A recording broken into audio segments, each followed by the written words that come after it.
Well, this is going to be really casual. I'm just going to ask a bunch of questions. Our experts here are going to answer. But feel free to pop your hand up and ask a question. My mic is portable. I can walk the room, and I'm happy to have you guys take the mic and ask questions because these guys are a wealth of knowledge. And whatever questions you have, just pop your hand up, and I'll come out with the mic. So before we get into it, some quick introductions. I'll let you all introduce yourself. Brian Chiaffulo.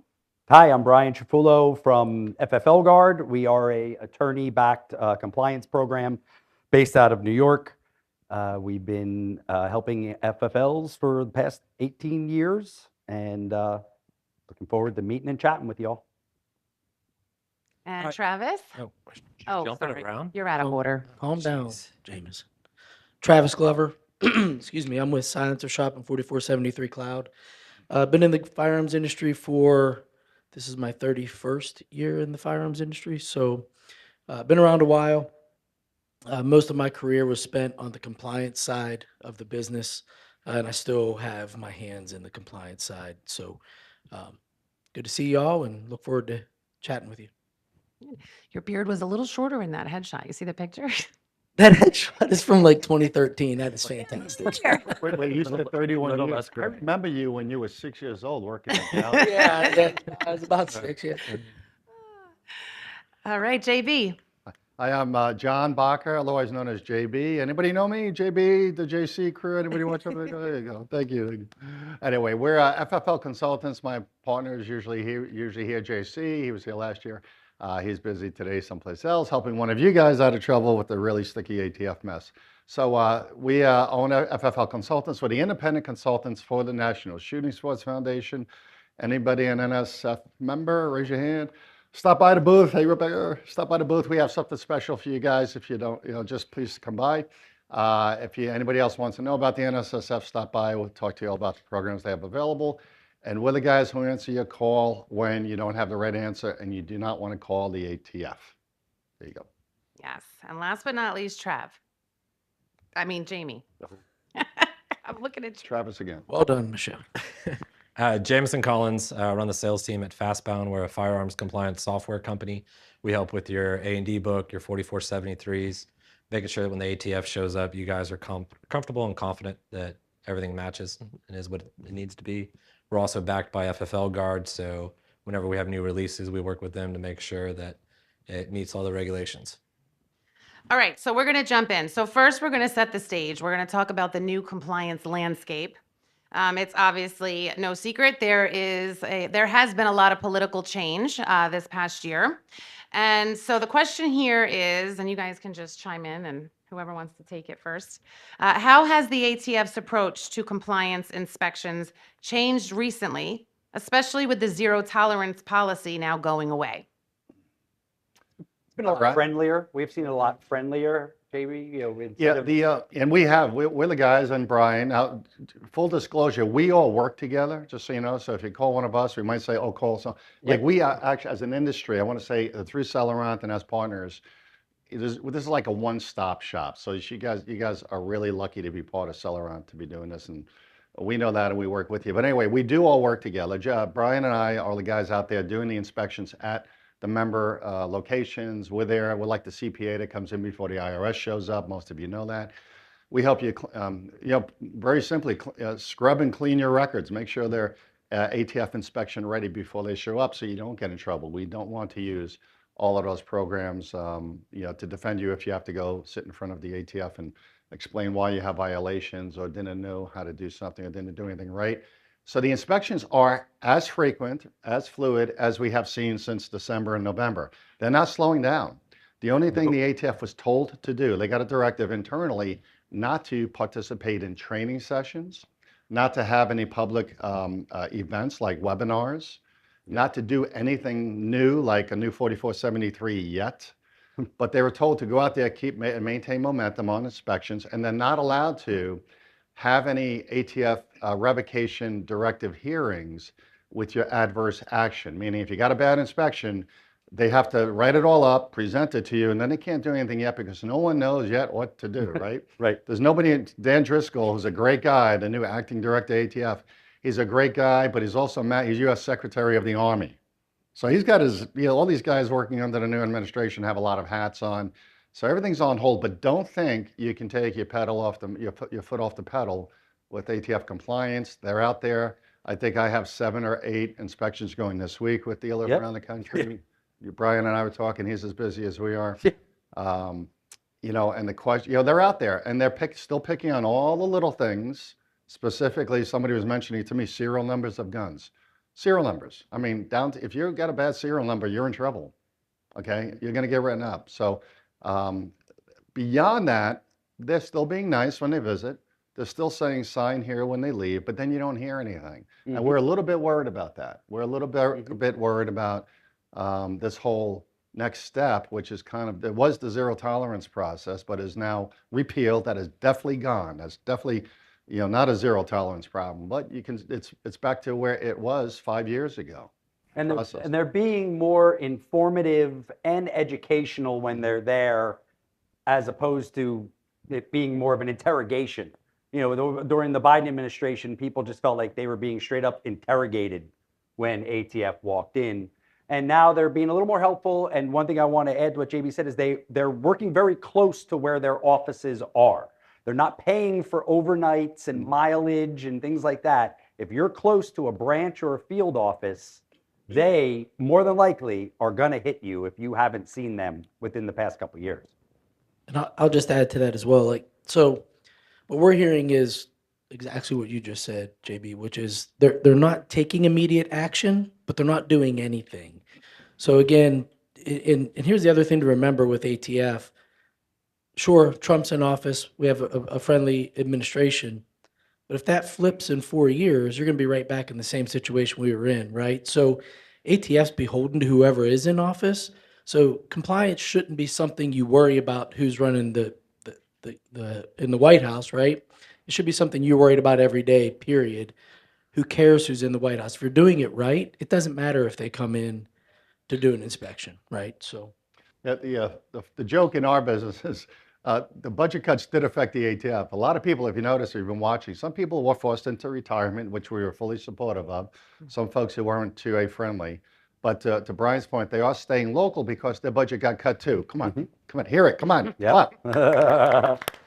This means clap. Yeah, they had a $60 million budget cut out of the ATF division. So they're not overnight, no extra events, no overtime, no gun shows on weekends, that type of thing, but they're still out and around. They're still doing a lot of audits. I mean, when I talk to dealers every week, it's, I just got audited, they're coming in next week. So, but they're friendly. Well, and Brian hit on this, but this brings us to our next question. What new trends are you seeing in the way of inspections that are being conducted today compared to previous years? First thing I talked to JB about today, multiple cell reports. They've been all over multiple cell reports and getting it wrong, by the way, too.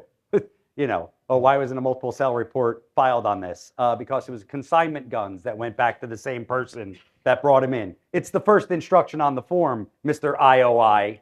That's why there's no. But they've been focusing a lot on your serial numbers, your multiple cell reports, and I can't stress enough doing inventory, guys. Inventory is key to really, I think, skating through an ATF inspection. Because if they walk into your shop and it's nice and clean and everybody's friendly and you're 100% of your guns are accounted for in a quick period of time, if you're using an electronic software that they can get through it fast, it's going to make your inspection that much easier from the start because they're going to be in a good mood. Yeah. But I'm going to jump on it with all of these wonderful solutions that are out there in this digital world of A&D and electronic 4473. It's got to be right. And a serial number, we're finding to your point, they're getting a little more meticulous because the software is getting better and better and better every day. So the ATF has to figure out how to find something wrong in your process. Oh, you all got the great widgets in the software and you do this and you scan the inventory. Oh, wait a minute, scan the inventory. If that's, and the reason I'm bringing it up because we're getting a lot of violations on this. Serial number, let's see if a Z looks like a 2 or a 3 looks like an 8, that type of thing, and you get it wrong. They're writing you up for each and every one because they can't come to your place of business and give you a clean report card. They got to justify their job. They get fired. They get fired if they keep going back to the boss and say, oh, everything was good over there, over there, over there. Yeah, they get fired because they're not looking deep enough, but they come up with these new tactics based on what all of you guys provide to find out how to write you up. So you got to be meticulous. You got to make sure you're using the software. And again, back to that serial number, it's at the point of entry. It's at the point of acquisition. If it's wrong there, it's going to be wrong all the way through because nobody goes back during the inventory because you're all scanning the guns, right? You're scanning the tags. I do my inventory once a month. But if your serial number is wrong, Garbage in, garbage out. exactly. And they are looking, just warning you, they're looking for that specifically. Yeah. But they are being friendly. They're very nice. They're very nice because at the end, They're your friend until they're not. yeah. But nobody knows what happens next. They're never your friend. I want to be crystal clear. Friendly, but not your friend. You're right. Absolutely. Friendly, not your friend. Friendly, not your friend. Yeah. All right, so next, let's talk about when the ATF walks in. So what is the first thing a dealer should do when ATF inspectors walk through the door? Smile. Okay. So you got to know you're going to Be friendly. You have to participate, right? You cannot say no. Don't do that. That's a little big no-no.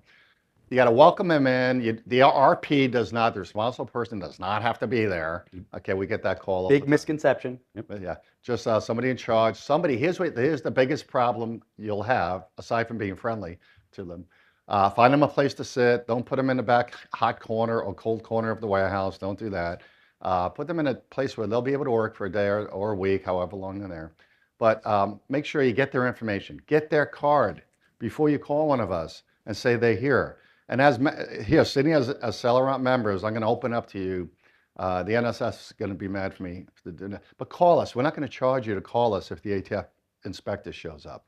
We'll talk to you. We have a guide available to you how to get through the inspections right on our website. Download it today. What's going to happen? How to get through there. That's how many people call us because you can't talk to everybody every day. So just go download it off our website. But then within an hour, call an expert. Will it be Brian or me or somebody else you know? Call and say, hey, they're here. I've done this. I've done that. Am I going to be okay? Did I miss something? That's the first hour. Make sure your process is in place. We're going to inspect your guns first. I haven't had an inspection yet. And that's part of the process. Their actual directive in their training document says they have to count the guns first. And why do you think they do that? Raise your hand. Somebody might get a prize here. Why do you think they count your guns as soon as they walk in?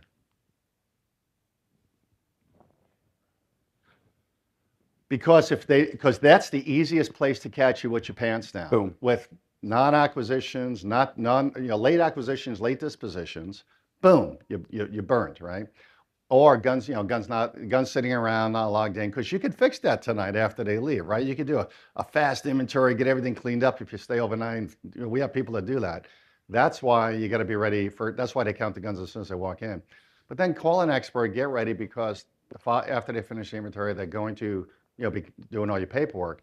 But they're going to try to get to those guns real fast. They might bring 5, 6 people in that first day just to make sure they catch all your mistakes you can't otherwise fix tonight after they leave. That's why you got to be inventory ready every day. Do you guys see a standard? I hear different, they'll come in, they just scan the barcodes. I've heard they've come in and they make you open every single box. Like, what I've do you seen guys it all across typically the hear? board. I've seen it across the board. Depends on how many guns. Now, if you're a distributor, like, we have Lipsy's, Lipsy's got 200,000 guns under their roof. The ATF's not going to look at every single piece of metal. They're going to scan through a bunch and pick and just pull and make sure the gun's in there and that matches. If you're a smaller dealer, you've got 200 guns on hand, 500 guns on hand, they got 3, 4 guys in there. They're sure as hell going to pick up every piece of steel and match it to your book, not just scan. The other key thing is how long has that inspector or lead, if there's one person showing up at your store, okay, they're probably new. Those are probably going to be new or relatively new. Find out how long they've been doing it. It's a great question to ask because that'll tell you how deep or how not so deep they'll go on the audit. Somebody's been around 5, 10 years. They know all their own shortcuts. Okay, but the newbie, we call them newbies, that 1 year, 2 years out of the academy, they're doing a buy the book, buy the manual. They're going to open and touch every gun, even if it's 1,000 guns. They're going to make you unbox them all. I want to say it's all over the place, but it is. Yeah, really. I mean, it really is. Yeah. It is. And the quick other thing is, like I said, if you can call us, but we'll ask you who's there because we probably know them. we probably bumped into them or been in a hearing with them or sat across the table from them or been on a closing conference with them. And we say, oh yeah, oh, Bobby's there. Tell him we said hi. Let them know you got JB, JC, or Brian on the call. Be Yeah, friendly. friendly, Always, yeah. friendly. And we even talk to them. We even text them, say, hey, Bob, yeah, I know you're over at ABC dealer today. Let us know if you have any problems. They're like, oh, shit. You know, if these guys get ran up, if I write these guys up, these guys are going to be screaming at me, and I'm going to meet them in a hearing or Yep. we call it the principal's office, right? That's why it's imperative to have that relationship with people like us, because we know the directors as well. So if an IOI is inspecting you and he's just not doing the proper job, odds are we're going to call their director and say, listen, you got a guy over at Joe's gun shop that, you know, I think you need to talk to him because That's kind of yeah. fun for us. it is. You know, because we've known the directors for 20 years. They were all little people when we were little people. We all kind of grew up in the industry together. So, I mean, we do have the cell phone numbers, most of them, no, all of them except two, right, Brian? Yeah. Yeah. There's two that are just Yeah. not so friendly to us. But the other, they'll all take a call and ask what's going on. And especially, I love to call them when they got a real when they're telling the dealer to do a real stupid thing. That's not statute, or that it's a made-up rule. How many of you have had that made-up rule? Like we call it the IOI Secret Code of Enforcement. They come in and say, "Why don't you have copies of driver's licenses on these?" Well, you're not supposed. Why didn't you print out your bound book every day? Right. Yeah, Well, why don't you do Why this? don't you yeah, that's Yeah. crazy what they come This up gun arrived here 4 days ago and it's not logged in yet. Yeah, we have up to 7 days if we have documentation. What's the issue? Your greatest line that you could always throw at an IOI whenever they ask or tell you to do something, write this down. Greatest line ever. Sure, could you point out to me in the regulations where that is so that I can put it in my training manual for my team? So anytime they tell you to instruct you to do something or ask you to do something, sure, could you point that out for me in the regulations so that I know where it is and I can train my team properly? or ask them to send you an email. And then, right. And then you're never going to get a follow-up. You're never going to get a follow-up or a response to that. Here's a secret rule you don't know. The ATF IOI, who you're talking to, visiting, or even talking to on the phone, is not allowed to send an email response to you without going through their general counsel. They're not allowed to send you an email response because it has to be vetted for fact versus opinion. They're not allowed, they're government agent, regulatory agency. They're not allowed. That's why you get, how many have asked for something in email or writing and never gotten it? You know, I do it all the time. I purposely do it and they don't send it to you because they're not allowed to. And I know what they're saying is baloney or something they made up or heard from another IOI. And they're not allowed to send you an email unless it's statute, meaning part of the regulation. And even when they send it to us, it's the statute statutory reply with the CFR or the Code of Code of Federal Regulations and the number, the 922.81-21C. I don't know all of those details, but that's what they send you. So they give you the factual reply information. And you say, what about that other thing you told me? And they're like, oh, yeah, that wasn't totally accurate. Yeah, hum. So there's a lot of fun little things we've dealt with over the 20 years, but it's fun to sit up here and share them with you. We can't put them on a webinar because the ATF watches on webinars. Yeah. Right, we'll do it in a live session here. Yeah. So how long should an inspection take? What can you do to shorten it? It's really short if you use fastbound with Right, 4473. shameless plug. Yeah, just throwing that out there. Yeah. It's get true in and though. out. I mean, the Well, more- and a lot of the dealers in this room, you're either using our internal A&D book or you're using the fastbound integration. What is everyone using? How many people are still using paper bound books with paper 4473s? Anyone? Okay, we won't shame you here. Oh boy. No, I it's will. okay. I will. Brian. You know, it's 20. We're about to colonize Mars. You got to move to electronic. Katy Perry's an astronaut. You got to move to electronic. She is. How many people are using a digital bound book but still paper 4473s? Okay. And then how many people are using a digital bound book and digital 4473s but printing those out? Okay. And then how many are 100% digital? You got a digital bound book, your digital 4473s, and then you're digitally storing those 4473s. I was going to say they're the winner. Yeah. Because that's Oh, you're that's the what's winner. Yeah. That's what's going to make your inspection go the fastest. When you are full-blown electronic these days, those are the ones we've been seeing go the fastest. But I'm going to jump in and say you must have a great review process in place. Absolutely. You must be still, you don't, the technology is great. You eliminate all the paper storage space and ink and paper and all that, printers.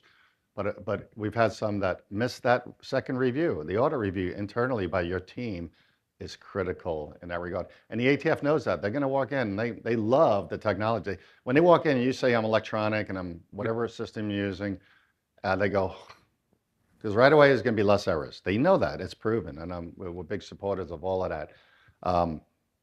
If you're still paper, they all of a sudden go, cool.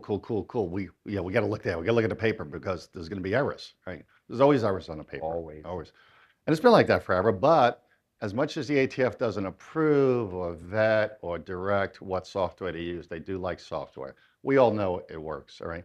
And it prevents a lot of errors, right? On everything, even these guys with the silencers and all the forms. That's the critical reason for doing that.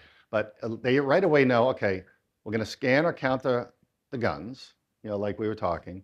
If they will check serial numbers early in that scan process if you have a scan inventory.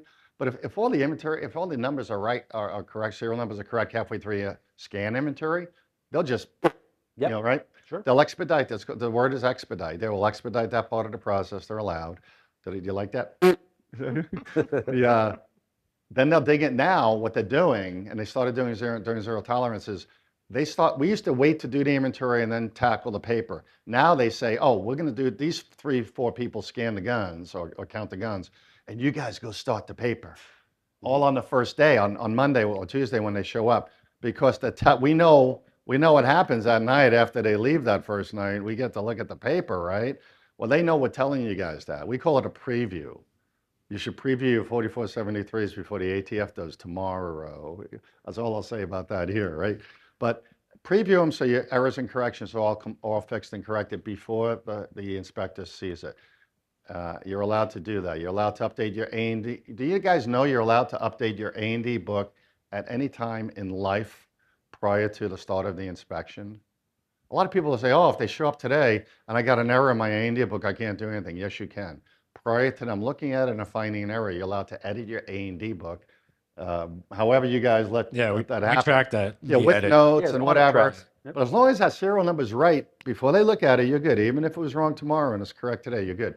But the 4473 is obviously different correction processes for post-transfer 4473s. But as long as it's fixed before they see it, it's better than if they find it and tell you about it. It's a much different violation, more severe than if you had a corrected 4473 issue.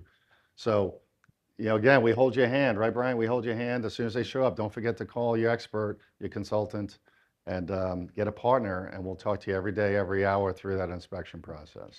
And also anyone who's using Fastbound can also use 4473 Cloud for digital Storage. storage. Does everyone understand how that works between doing a digital 4473 and printing it and then digitally storing it? Well, where's Jim's Firearms? I know Dylan and Jim aren't here, but there's 2 people here from Jim's. Maybe. You can do At the bar? Maybe they're not here yet, but they're coming. But when I went down to coming visit from their Newark? shop in Louisiana, they had an entire storage closet full of Oh my binders. God. Oh my Full God. of binders, full of paper. And by the time I got there, all the binders were stacked up in the corner of the conference room. Yep. It literally took up half the conference room because they didn't want to throw away the binders. But the storage closet, Jim. instead of having, Jim, yes, Jim. Instead of having all that paper in that big closet, now it was called their suppressor cave. Yep. And it was filled with silencers and all sorts of new merchandise that they can sell. Talk about storage for a minute. So in 2022, ATF ruling 2022-1 allows you to store 4473s digitally. So you don't have to print them anymore. If you're doing paper today, just real quick on the paper, 8 of the 10 violations most cited by ATF are due to the 4473. And that's been consistent for 20 years. So if you're doing paper, I don't care how many checks and balances you have, you will not catch them all. I assure you that there's no chance you're going to catch them all. And let's say you're looking at it 4 or 5 times. The amount of money you're spending looking at paperwork 4 to 5 times to make sure it's correct, when there are digital bound books like Fastbound that will eliminate those errors for you anyway, for a fraction of the cost of what you're paying people to review these things. It just doesn't make, what'd you say, colonize Mars? We're right there. It's 2025. Right. there's no reason to not be digital today. So you can still do a digital 4473, and you have two choices. You can print the form, which costs money. It costs you about 32 cents to print a 4473, and then you have to store that form for the life of your business. Or you can immediately save money over printing and just store them digitally. They're accessible to you anywhere that you have access to the internet. They're stored securely. They're backed up securely, and only you have access to your forms ATF does not have access ever. until they show up on site to do an audit. And you give them access to just the specific forms you want to give them access to in that specific time frame they request. And Yep, and you could use one of your consultants if you're full electronic. I have clients that are fully on FFL Guard, on Fastbound and 4473 Cloud, and I can do an off-site audit. You don't have to pay me for the day to come to your location and audit you. If you're full electronic, you pay a much lower price, and I will audit you from home in my pajamas with my coffee, petting my cat. And everybody's much your happier. video off, My real, right? my I cat. at least change out of my pajamas. Which is a more cost-effective route. Right, for everybody, for everybody. It really does. The 4473 cloud storage, where the first time I got to sit down and actually use it with a client, I was so impressed with how well it worked, how easy it was to make changes. And then I even called Travis up and said, hey, I have a couple ideas for you. Can you hook me up with one of your IT guys to make it, even more stable and firm? It's a great Travis, way to go, full electronic. Can you talk about the process for our dealers who are using paper and want to switch? What's the process to do that? so I guess there are a couple ways to look at it. If you're doing paper today and you want to switch, the first thing you have to do is decide which electronic bound book and electronic 4473 you want to go with. Of course, whether it's Fastbound or there are others out there, Jamison won't tell you that. But there are. There are no others. There are no others. No. But so if you switch to Fastbound, the transition to Fastbound, quite frankly, is super simple. They'll help you do your bound book data migration, right? So any of your open entries in your handwritten books, they'll help you transfer those over to the digital record to start your electronic bound book. And then they basically just turn it on. It's as simple as that. And they'll walk you through making sure you have the right hardware to run the software. And then at that point, to sign up for 4473 Cloud is as simple as a phone call to us or them and turning the billing on, and it immediately starts sending forms to cloud. When you're not using 4473 Cloud, let me know if I misspeak, but when you go through the 4473 process in Fastbound, at some point there's a little blue button that says print. When you flip the little toggle switch and start paying for cloud, it just says send to 4473 Cloud. You click the button, in a millisecond, it goes across our APIs. It's stored securely. We give them a response that says, hey, we got this form. You're good. And from that point forward, that digital record, that is your official 4473 for the life of your business. Now, the quick question is, how much paper do you have? Right. And what do you want to do That was with my it? real question. What do you Yeah. do with all the paper? So here's what I would recommend, and these guys can help you with this. They can't burn it. Well, no, Don't burn it. well, actually, Well, you could. hold on. You could. You can, but don't. Right. What I would do and what I would suggest, again, working with JB or with Brian, is sunset your current FFL, send all that paper to Martinsburg, West Virginia, get a new FFL and start fresh, fully digital. So that way you get rid of, like Jim's did down in Baton Rouge, you get rid of all that paperwork. You don't have to deal with it anymore. Here's the best part. When you turn in all that paperwork, when they want to do a trace, they have to do it themselves. They don't have to call you and bug you to do an FFL, to do a ATF trace, because they have all the records in Martinsburg. So it's up to them to do it. And I think in the case of Jim's Firearms, they said they filled 3 pickup truck beds with paper. That's how much paper they took. Yeah, I'm sure that's absolutely true. And Jim still has the binders. Yes. Oh, he really does. Yeah. See in the picture. I told him But I anyway, told him to donate them to a local school Right. or something, but Jim's not donating anything. yeah. But He'll get 10 But- minutes a binder. so the other option is, though, you don't have to get a new FFL to move forward digitally. So at some point, if you're okay with keeping that paperwork, then just keep it. and move forward digitally under your current FFL, your current operation, that's totally okay. You can do that. And what you can, then the third alternative is once that paper becomes 3 years old, you can digitize it and load it into a digital storage like cloud, 4473 cloud, and then you can have a bonfire with it and make s'mores or whatever you want to do. But scanning an entire closet full of paper is not the No, best. not ideal, but if you really want to have We a do it by the bonfire- hour, so if you want to hire me to do that, yeah, one of the things we do. So, but anyway, so those are really your three options, right? And I would recommend just sunsetting your current FFL. And some folks really have a kind of a unhealthy relationship with just saying, I've had this FFL forever. I don't want to get rid of it. It's just a number. ATF doesn't care, right? There's no reason for you to truly care. It's just a piece of paper. Get a new one, send all the old stuff back, and be digital moving forward. One thing to note is that to switch over to a digital bound book and a digital 4473, you can start doing that today. You do not have to notify the ATF. You can be up and running. If you want to do digital storage, you do have to notify the ATF and wait 60 days. You can continue to print, or you have to continue to print. You can start saving it in cloud, but you have to continue to print for 60 days. Yep. Just an arbitrary number ATF put in the rule. Dumbest. They have no idea why they did it. They just did it. Just like the 3-year rule. Who cares if the paperwork is a year old, 3 years old, 10 years old? Anyway, it's just ATF. But Jamison's right. You can immediately start doing electronic bound book in 4473. You can start storing the form digitally right away. But for 60 days, you'll have to also print a document for that first 60 days. How many of you still use paper 4473s?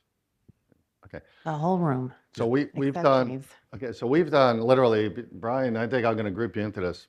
We've probably looked at over 1 million 4473s between I have nightmares about 40. nightmares. We usually do 1,000 or 2 every visit, so it's really crazy. So here's the deal.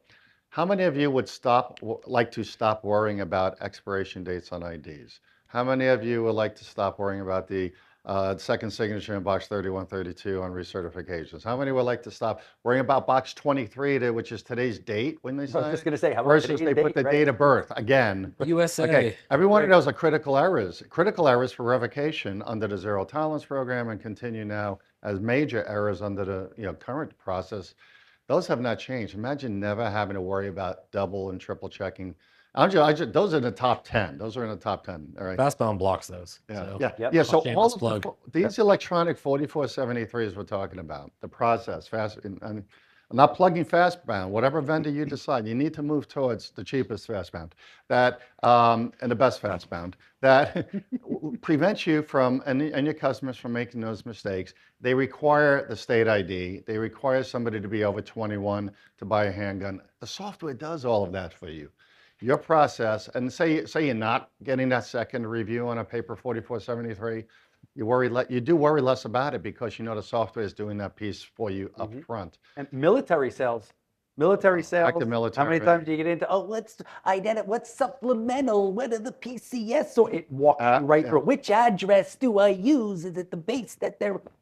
It's going to walk you all through it. Alien immigrants, out of state, you Yep. name it. The software, we Yep. help these guys, have helped all of these guys over the years, make sure that part of it is great. They program it, we make sure it's programmed right. We all work together on the stuff so you guys don't get revoked. And then the paper storage thing, I was just thinking, we get a lot of customers, FFLs, who are doing the cloud storage, but they're also printing because they don't trust the cloud storage and they're still printing. And well, the problem there is when the ATF shows up, you got to decide which system you want them to audit. Are they going to audit the paper or are they going to audit the software? You need to know that ahead of time, right? That's a rule, one of the rules that's in place. People don't understand that. So why do both? Just do one great, right? Do the storage. Yeah, it's a And bit then the last piece, counterproductive. there's ATF, when ATF wants to know if you have storage, because they handle the inspection differently. They're going to have to sit down in front of laptops and it's going to take them longer to do that. They have to have a laptop for every 500, right? Yeah. Well, that depends. So if you're doing digital storage with an on-site solution, meaning that you're storing the forms on a local server, then you must provide them a laptop for every 500 forms that are in because they won't connect an ATF or a government laptop directly to your server. They just won't do that. For cloud storage, you have to give them a waypoint for every 500, or access point, I apologize, for every 500, meaning as long as they have their laptop and they can connect to the internet, you're covered. And they'll do the audit on their own laptops. All right, I don't even need a deck. I'll just let you guys talk. I mean, Next- you got the 3 of the Yeah. 4 right guys up here that can really. Jameson just likes to look pretty and smile. He likes Just to know hear the you word both are gonna fast talk pound a lot, once in a while. so- We all do it. Yeah. Right. All right, can inspectors take pictures of documents during an inspection? Yes. can. They're allowed to have access and copies of, whether it be photographs or Xerox copies of federal documents that they actually own. You're the custodian. You don't own those documents, they do. So all this internet rhetoric and baloney that you hear about, always, if you're worried about anything you're hearing, seeing on the internet or chat groups, whatever, just give us a call, one of us a call. Well, if they want to take anything original off-site, you must get a receipt for it from them. They will provide you with a receipt if they're taking anything original. If they take pictures during your inspection, or a lot of times they're going to ask you for your bound book on a jump drive, a government vetted jump drive. They're going to say, would you put it onto this thumb drive for us?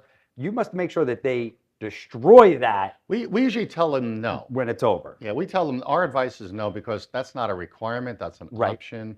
Now, here's the deal. We know, because we know the inspectors, and they tell us the secrets after a couple of glasses of whiskey sometimes. But when they take that data away from you on a jump drive, which is not required, Right. they can navigate and manipulate that data in 2 special ways. Mhm. If they're going to use it, obviously, they say, oh, it's easier and quicker for us to do the inventory, which it is, because they dump it into Excel and they hit F7 and find a Sort it serial how they number. want. So they can actually get through the inventory much quicker. But then they take that information and they sort it by last name. They find the same last name and they say, oh, how many guns did this guy buy this year? Ah, is he still purchasing? Wow, he's got 22 ARs in his house. Is he Or dealing they without a sort, then they license? sort it by street address name, street address line 1. Wow, look at all these different names on this one street over in this bad part of the city. Oh my God, what are they doing? Are they all buying guns for Bobby, the criminal on the corner who's straw purchasing? And we know they do that. And then they hand that information up to the investigator in the ATF office. And next thing you know, you got either a new inspection or some type of stupid investigation going on. Do not provide them a jump drive with all of your bound book data on it, unless you want to, and you think everything's perfect, and you're not going to fall into one of those traps. And- Because they can leave with that jump drive if Right. they don't delete it. They can, Right. if you let them. You To, let 'em. to Brian's point, you can require them to destroy it. Destroy it. And if you're doing an electronic bound book, do not ever give ATF the bound book in Excel or CSV file. Read on. Always give them the bound book in a PDF. There you go. They can still search it, but they can't sort it. They can't find a missing handgun where you didn't send in a multiple handgun sale report as easily because they can't sort it by name. So don't ever give it to them in Excel or CSV. Always give it to them in a PDF. And again, you can call me if you're getting gruff from that inspector standing there. We're going to tell them it's not required. We know that boss. We're going to call them if they give you pressure. It's not going to change the outcome of your inspection, because they're going to inspect you. They're going to do your inventory either way. So don't worry about being a little bit, defensive against them. Because they will try to roll over you. All right, next let's talk about audit readiness and how dealers can prepare. So how often should a dealer perform a self-inspection? And Well, what can they do? to You should be prepare? doing inventory quarterly, at least quarterly. Some people do it monthly, even if it's just a cycle count. But inventory is the most important thing in your shop. You can do it every day.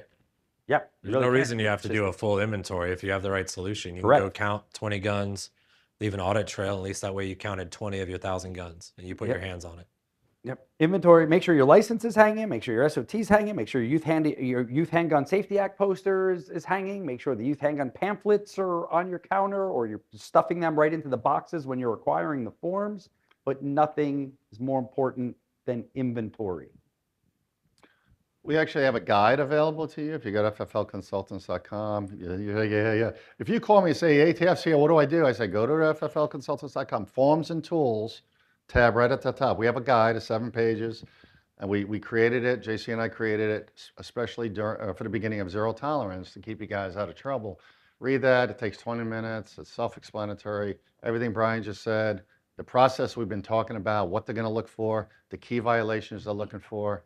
And then I think we include the adverse action. If you have a bad inspection, what's gonna happen? We put that in to scare you at the Yeah. end. All right, because do all this right, with all these tools and resources and solutions you have, and you'll be able to sleep at night and feel good if they show up tomorrow versus, oh my God, they're here. Has anybody ever been to a revocation hearing? Warning or revocation, anybody? Warning, Warning conference? warning, Doc. At a Warning, Dr. conference? Smith. Oh, Have you guys all had an audit? nice. Do good. Where are you located? Oh, yeah, Dr. Dr. Seneca. Seneca. Yep, Wow. you're close to their offices. Yep. And when they go, if one had a problem, they're gonna go try to, they Oh, target absolutely. you. They target you. I have a lot of, we have a lot of the big boxes, I can't mention them. But yeah, they go one, they got a bad visit. They tell these, go over here, let's take more. They want to get more, I hate to say it. They want to take more licenses. Or they think the other stores are as bad as this one, especially if you're in the same company. It's horrible. But it's just management. It's management and oversight at specific locations. That's why you're licensed individually. I mean, you can't, the rest of the company can't lose the licenses because one did bad. But warning is very thin ice. You got to make sure no repeat violations or no additional violations, intentional or otherwise. I mean, it's really scary. So stop by, talk to us. We'll give you some more secrets. Going back to your question, I think it's important it's cycle counts, still checking your paperwork, always putting your hands on it or going through 4473 cloud and just doing spot checks, making sure that everything matches. Software should prevent a lot of the common mistakes, but it's good just to always put your eyes on it. And then training, make sure you guys are always training your employees, like staying on top of NSSF hosts a lot of webinars, FFL consultants, FFL guard, get on their webinars and just learn what's going on in the industry and making sure that your employees are actually paying attention and watching those things so they're aware of what issues are out there. And hold them accountable. Make them sign a sheet. If you do a training or whatever, you should have a sheet of paper on what the training was about. You pass that sheet around, have all the employees initial it, and then it goes into a binder, And stop by our booth. We have free training for you. Anybody do a training, FFLC Academy? Anybody do that yet? Somebody. Okay, it's free. It's sponsored by the NSSF. Okay, they paid us to create. The NSSF has stuff, but we have better stuff. And you get a certificate of completion at the end for your employee. Each employee does this. And then you can prove to the ATF you do have a solid training program in place when they come to visit, or if you get in trouble. If you get in trouble, and we've been through these hearings with them, if they say, well, what type of training you got all these screw ups, what type of training program you have in place? Well, they have to watch somebody do 20 transfers before they can do a 4473. Well, do you have it documented? Did they go through training? Do you test them? Do you quiz them? Do you follow up with them? If you can't tell them all of that when you get into the hot seat in front of the ATF director someday, you kind of SOL. You want to have a program in place today. Again, it's free. It's sponsored by NSSF and FFL consultants. It's easy. It's fun. 5-star reviews all the time. And your employees will be that much smarter and make less mistakes and understand the background to all of the software solution stuff.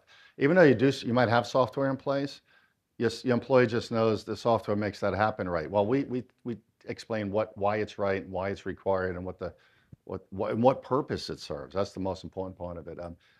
But I wanted to say inventory. I liked what Jamison from Fastbound said about inventory. Listen, or would it be quarterly, or monthly, or annually? We still have people that get inspected and they get in trouble and they haven't done an inventory in a year. And we're like, oh, why? Right. Oh my God. And the ATF says, wow, you're a big company doing a lot of business. You should have invested in inventory, but we're going to take your license because you were stupid. Oh, we're too busy. Or too busy. But hey, inventory is at the point of acquisition. Inventory occurs at the point of disposition, right? Checking the right number of the gun matches the forms when I hand it out. I like Jamison's idea from Fastbound of checking, okay, let's check the handguns today. Let's check the Glock case today. Let's check the Manelli shotguns today. How many times, Brian, how many times have you been in a store where you are the most busy person in the store, right? We are the most busy person at between 9 and 30 and 10:30 in the morning or 2 and 3 in the afternoon. The employees have plenty of time to check a case or a rack of guns against the system, make sure that all that information is correct. So I say inventory is an everyday, all the time type of And process. shameless plug, we have really great mobile units you can use to walk around the shop and the back office and scan everything. And I think Diana's doing a session tomorrow on those mobile units, Beautiful. making it easier Nothing more important than your inventory. Yes. All right, Jamison, you mentioned how the software helps prevent common mistakes, but let's talk about what some of those common mistakes are that the dealers can prevent. I mean, the biggest one right off the bat is if somebody answers a disqualifying question on the 4473 paper, and I've seen other solutions do it, it ignores it. And mistakes happen. Your guys might overlook that somebody said, yes, I'm a criminal, or I've renounced my citizenship. Well, they leave it blank. Or they leave it blank. blank. Or no, I'm not the actual transferee. Software should stop that and should stop you not allowing you to go forward with that transaction. That's a simple fix. It happens all the time where people just don't pay attention. I know dealers that have, gotten in trouble and gone to revocation because they allowed something to happen, and somebody, they didn't read it correctly, and somebody just said, yes, I'm a felon, or they answered it wrong. But ATF, they're going to catch that. That's the first thing they're going to see, and they're going to make you go to revocation. You're going to have to defend that. Then they're going to run the background, and hopefully that person actually passes a background and could have the firearm, or you're going to be in more trouble, right? Making sure the serials match, your dates. I mean, that's a big thing, making sure that all the boxes are filled out. So, Fastmount, when they fill out a 4473, they have to sign it today. I can't put yesterday or put in the future, little things like that. Making sure that all the dates match when you run the background, that you actually put in your NICS number or your point of contact state number, that you're checking the appropriate box. If you got an NFA item, you want to make sure you check 28, indicating that it's a tax stamp. All the signatures are there. So you're actually putting your name, signing it, and you're actually dating it, and the dates match. It's being recertified. So we've got hundreds of checks in the software to make sure, but the top 8 violations that Travis was talking about, we prevent every single one of those. And that's silly, stupid, multiple firearm or rifle, a handgun or rifle reporting, right? Yeah. Yep. Fastbound's going to let you know. We track it Yep. better than anybody else in the industry. If it's within 5 business days, the system will tell you.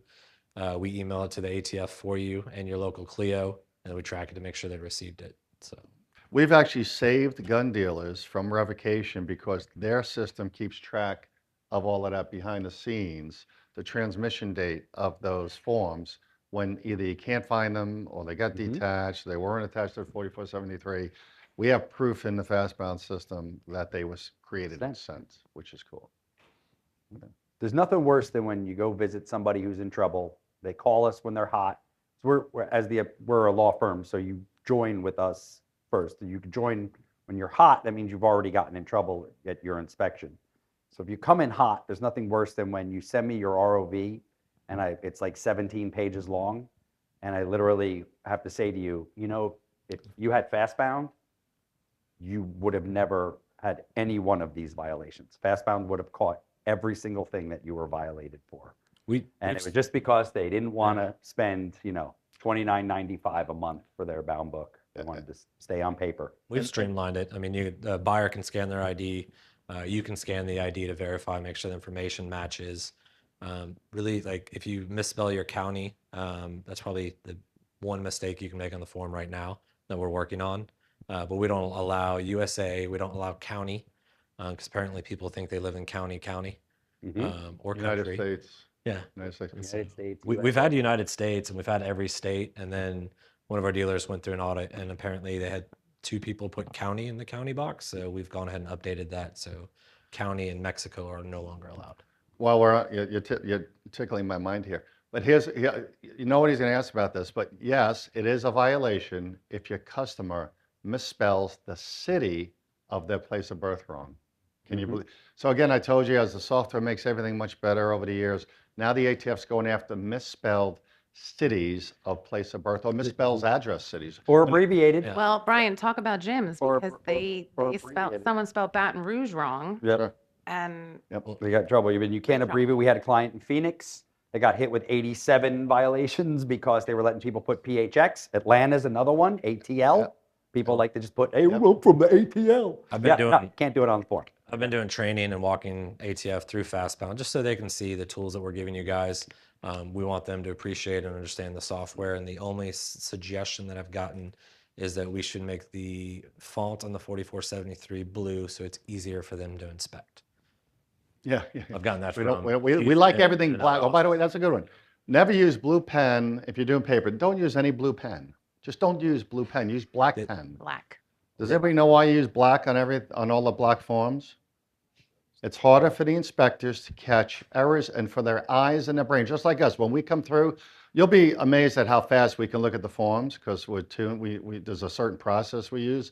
Our eyes and our brains actually we don't even think about it, right, Brian? Yeah, I mean, no, we we're just know like Rain we Man. do, they taught the ATF kind of taught us how to do this and how they do it. It's actually a little secret, but blueprint, any other color other than black helps us find errors more quickly because our eyes will search for the blue versus the black. So use black, get rid of all the blue pens.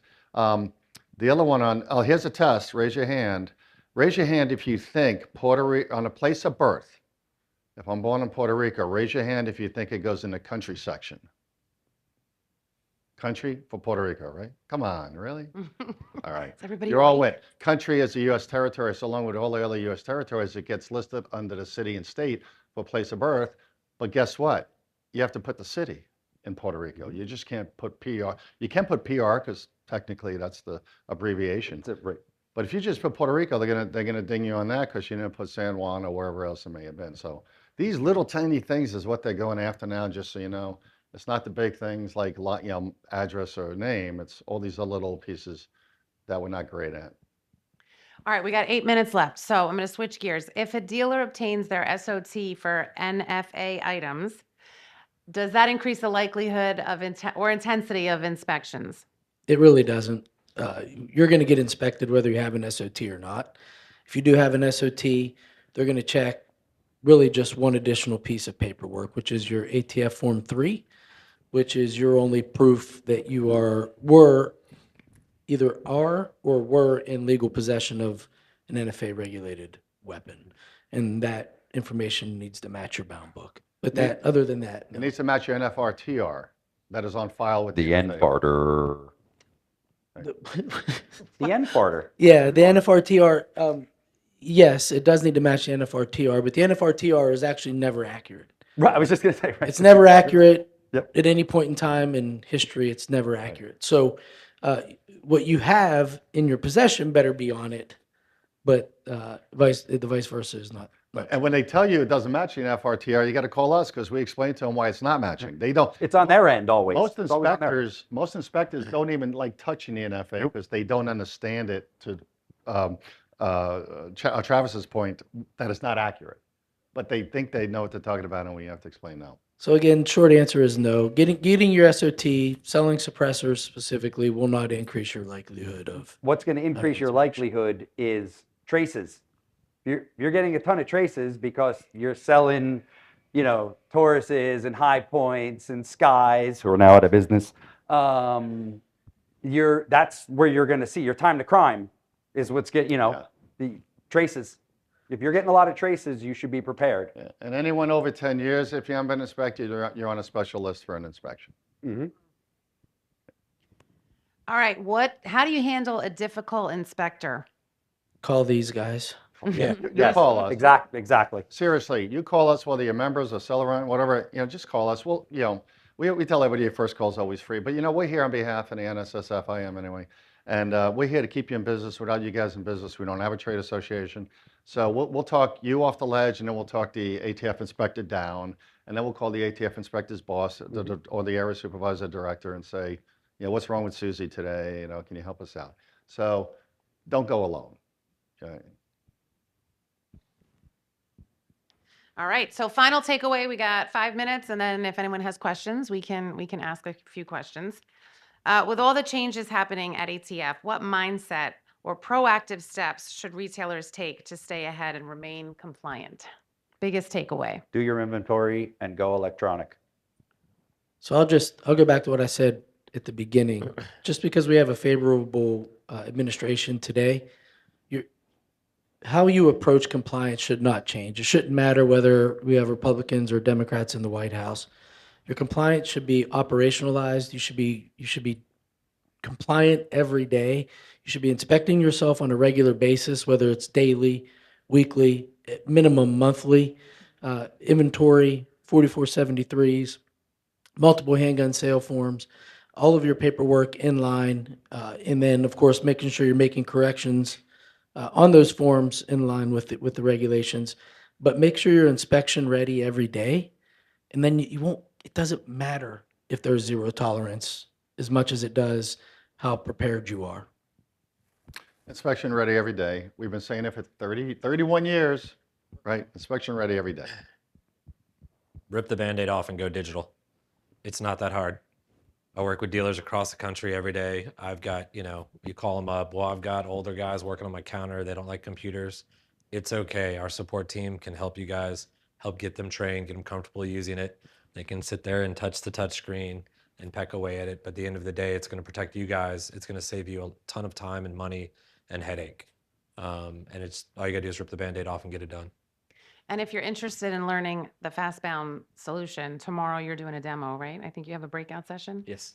So join the breakout session tomorrow. Brian, just tell everybody the benefit with FFL Guard if you're using Fastbound and the. So we will, FFL Guard backs Fastbound books. Should anything happen in an inspection that is the fault of Fastbound on a 4473 or an A&D book, you automatically get our legal representation. But we're also freestanding.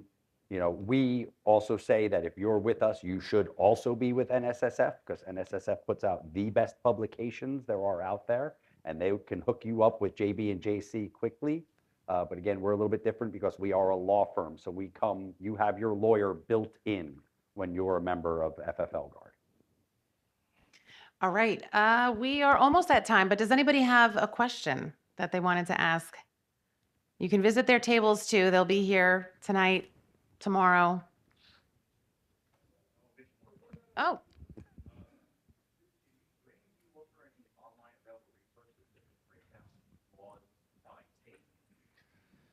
We're the only ones in the country that do it. Right. So you have to get on a mailing list. NSSF sponsors us. We vet every state changing law, regulation for out-of-state transfers, out-of-state customers walking in, out-of-state shipments you're sending or selling on Gunbroker online.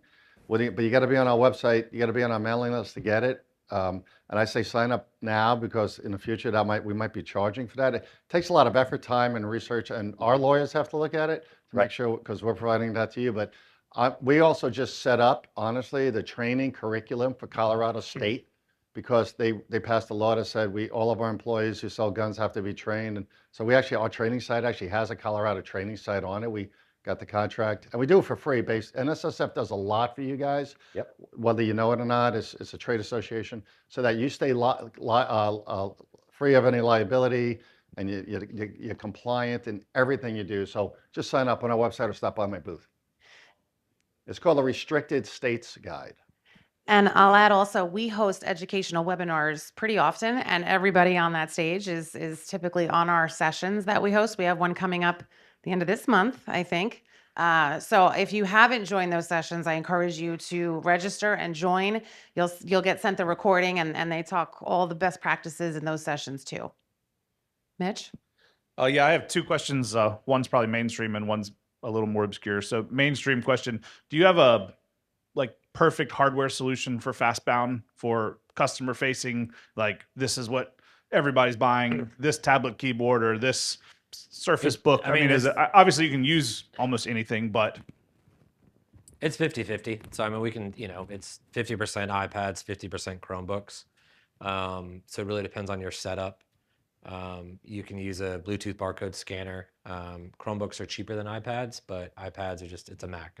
I'm an Apple fan, so I like iPads. We've got a kiosk for an iPad that has a driver's license scanner built into it. So it's kind of a couple different options. And then the more obscure one is about, so I'm really interested in sunsetting some of my older FFLs. However, every time I sit down and think about it, I think about the post samples, the pending cans, and so I do think there's some kind of carve out if you are relinquishing an FFL for pending stuff, but I just didn't know if you could comment on some of the NFA nuance, or we can do it offline also. So We- the we post do it all the time. samples, Go ahead. Yeah, no, I mean, we're doing it all the time. post samples, that's actually a valid point, and people will keep that license just for those post samples, because once that's there, there's not a whole lot you can do. Yeah. Unless you actually do schedule a true demo under the new license. Do it. If you're going to send a letter in and say you're going to do the demo, go do the demo and then transfer it. You can do that. As far as the NFA, the Form 4 stuff, that used to be a real big pain in the butt when wait times were a year and 18 months. We're seeing wait times now like 8 hours. So as long as you're transferring them pretty regularly, a few days, that you won't have nearly as much trouble, I guess, with that. My big concern are the guys from 3 years ago that still haven't come in. Having come in and pick it up. So I guess they're about to be. You know what I would do? consignment items. I would just void those. Void those Form 4s, put them back in your inventory, move it over to the new license. Yeah, and you could get in trouble actually doing an inspection for having them over 30 days, just so you know, with no response. NFA approved transfers over 30 days not transferred can be written up, so be careful with that. You say 3 years, that worries me. Dude's probably dead, so we might have some cover. But You're right. They used to it used to happen all the time, right? A guy would buy something, you got to wait a Oh, year, yeah, 18 months. months. Yeah. So we can help you with that though. Just let me know. All right, we got another question. Well, this is kind of piggybacking off of his question. So I just got audited. The agent was the one that recommended I open up a new FFL because we have 15 years worth of papers that we're storing. But he's the one that said get us the Type 7 because then we can transfer our machine gun over. Right. Is So that accurate? Because that's what I so applied for. it depends. So what do you have now? An 01? Yes. Talk to to look at call, that one. yeah, Yeah. call us, talk to JC. I got to preface a little bit. We have a real big problem right now with just surrender. They don't want your record. They won't let you. The same guy you're surrendering to has to approve your license, and they're not doing that anymore. 5 years ago it was great. Before Biden, it was great. You got to call it. We need to like call and Work with these. work guys. through it and talk to the director and get him to say yes before you start any paperwork. Everybody wanted to have 2 licenses. Biden came in, they canceled that program. Everybody had a Type 1 with an 07 in the back pocket. No, she's I'm going not to keeping sunset. it. I'm the- gonna No, close it out. you want to get Yeah. rid of your records over 20 years or all your Yes, paperwork. so we're doing the new FFL. They're still not letting you do that. There's no room at the tracing center is why you can't do it. They ran out of room is why the law was changed in West Virginia. There's no room for your records anywhere. That's why you guys have to hold them. Come pick them up personally. No, but Yeah. that doesn't, he's not the guy or girl that decides you get a new license. Just because you apply for a new license and with an existing license, you got to be really careful. It's not going to happen very fast, and it doesn't happen automatically like it used to. So And they've already So- cashed my check. What? Yeah. if they Yeah. cash your check, that's a good sign. I've heard of IOIs It was like 2 working weeks they and cashed pushing. it. Yeah. They'll I take your rushed money. it. They'll always take your money, yeah. Let me ask you a question. Your machine gun, is it a post sample? Yes. It is a post sample? Yeah. That's why he said get a Type 7 because he said then you can transfer it over and I don't need a demo. You letter. could. That's true because it's an 07. Well, Yeah. Manufacturer. we'll talk. Anyways, I was just piggybacking. And you could always touch. And having an 07 there's nothing wrong with having an 07, right? Now you're a manufacturer. Right.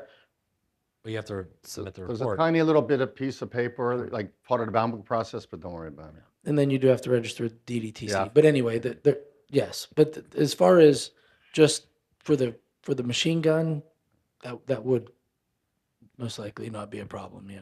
Catch us later. We'll catch us over a cocktail. We'll tell you all about it. You have to submit an April report every year too on that, so.